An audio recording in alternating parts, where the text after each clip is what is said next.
this is really an extraordinary day because of the presence of the sons and daughters of Esteban Abada High School. The cream of the crop. So starting from batch 67 up to batch 89.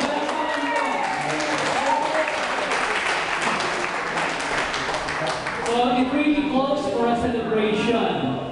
First of all, thanks to God for gathering us here in this humble place. So kanina po, habang I am having a day with the first batch, second batch, no? So they still release those all the souvenir programs. You know, as a new principal, it is a must to learn the history of Abada. So I took time to go to the library to gather these souvenir programs.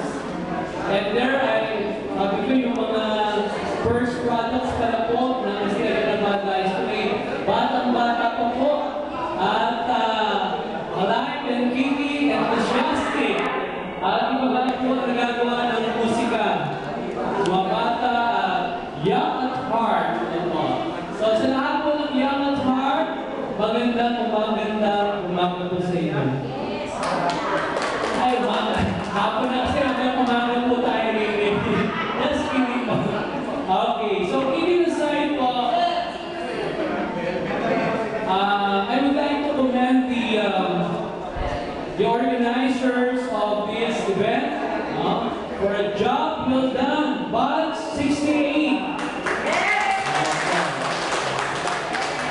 Keep up the good work po. I know that the alumni has been working ever since you rally behind the school in the fulfillment.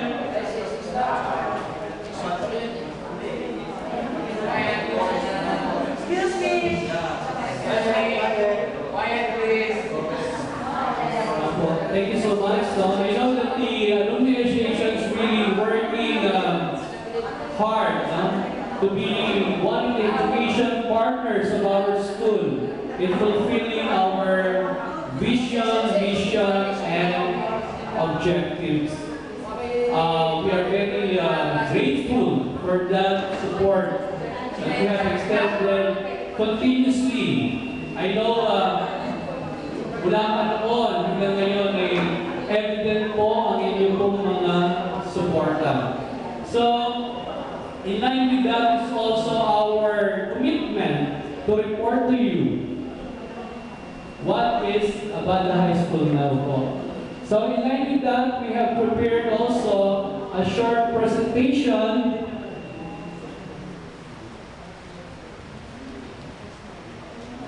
I hope this will give you an insight of the status